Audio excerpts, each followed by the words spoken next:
வழக்கறிஞர் மற்றும் அரசியலாளர் திரு KS ராதாகிருஷ்ணன் அவர்களின் KSR வாய்ஸ் சேனலுக்கு உங்களை அன்புடன் வரவேற்கிறோம்.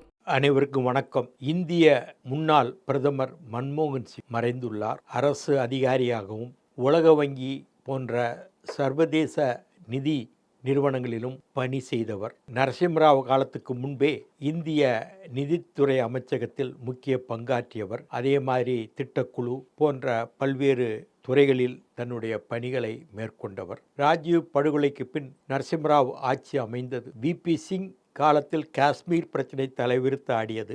அதற்கு பிறகு VP சிங் அரசாங்கம் கவிழ்ந்தபின் சந்திரசேகர் அரசாங்கம் அமைந்தது.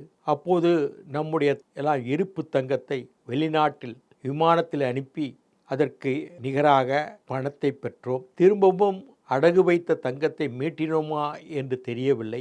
இப்படியான சூழ்நிலையில் ராஜீவ் படுகொலை, நரசிம்மராவ் ஆட்சிக்கு வருகின்றார். இந்திய பொருளாதாரம் மோசமான நிலையில் இருந்தது. அப்போது ஒரு நல்ல பொருளாதாரம் தெரிந்த ஒரு நிபுணர் நிதியமைச்சராக வர வேண்டும் என்று நரசிம்மராவ் விரும்பினார். அந்த வகையில் பொருத்தமாக அன்றைக்கு மன்மோகன் சிங் இருந்தார். காங்கிரஸ் நிதியமைச்சரானார்.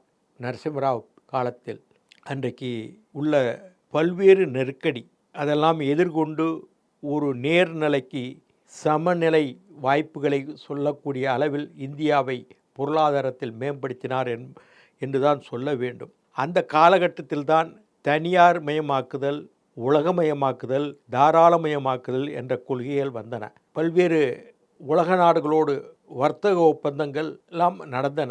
டங்கல் பேப்பர்ஸ் என்பார்கள். அந்த உடன்பாடு அந்த கட்டத்தில் தான் ஏற்பட்டது. அந்த நேரத்தில் மன்மோகன் சிங் ஆற்றிய பணிகள் இன்றைக்கும் நினைவில் இருக்கின்றன. நரசிம்மராவும் ஓரளவு பொருளாதாரம் தெரிந்தவர், பல்வேறு மொழிகளை அறிந்தவர். ஆனால் மன்மோகன் சிங் இருந்தால்தான் அதை சரி செய்ய முடியும் என்று திட்டமிட்டு அவர் நிதியமைச்சராக்கினார். இன்றைக்கு அவர் மறைந்து விட்டார். அவர் 10 ஆண்டு காலம் பிரதமராக இருந்தார், மறுக்கவில்லை. அவரால் செயல்பட முடியவில்லை. ராகுல் சோனியாவை மீறி செயல்பட முடியவில்லை. மன்மோகன் சிங் பிரதமர், அவரை சுதந்திரமாக செயல்பட விட்டார்களா என்பதும் இந்த நேரத்தில் கவனிக்க வேண்டிய விஷயம். சேர்பர்சன் என்று சோனியா காந்தியை அந்த 10 வருஷம் காங்கிரஸ் கூட்டணி ஆட்சியில் மன்மோகன் சிங் மேலே அந்த அம்மையாரை ஒரு பொறுப்பில் அமர்த்தினார்கள். அந்த அம்மையார் பிரதமராவதை சரத்பவாரும் சங்மாவும் தடுத்தார்கள். இந்திய பிரஜைதான் பிரதமராக வேண்டும் என்ற சூழ்நிலை 2004 வந்த பொழுது மன்மோகன் சிங்கை அடையாளம் காட்டினார் சோனியா. மணிசங்கரையர் சொல்கிறார், பிரதமராக பிரணாப் முகர்ஜி வர வேண்டும், குடியரசுத் தலைவராக மன்மோகன் சிங் வர வேண்டும் என்றுதான் பொதுவான கருத்து காங்கிரஸில் நிலவியது. ஆனால் சோனியா அதை விருப்பப்படவில்லை. அதுக்கு மாறாக யார், பிரணாப் முகர்ஜி கீழே பணியில் இருந்தார் நிதித்துறையில். யார், மன்மோகன் சிங். அவரை பிரதமராக்கிவிட்டு அவர் கீழே பிரணாப் முகர்ஜி அமைச்சரானார். பிரதமர் கீழே இவரே நிதியமைச்சராகவும் பிரணாப் இருந்தார். பிரணாப் கீழே ஒரு காலத்தில் மன்மோகன் சிங் ஒரு அதிகாரியாக பணியாற்றினார். இப்போது அதை வைஸ் வர்சாகி பிரதமர் மன்மோகன் சிங் அவருக்கு கீழே நிதியமைச்சராக கேபினெட் மினிஸ்டராக பிரணாப் இருந்தார். இதெல்லாம் மன்மோகன் சிங் காலத்தில் நடந்தது தான். அது மன்மோகன் சிங் தான் சரியாக இருப்பார் என்று சோனியா விரும்பியதனால பிரதமர் ஆனார்.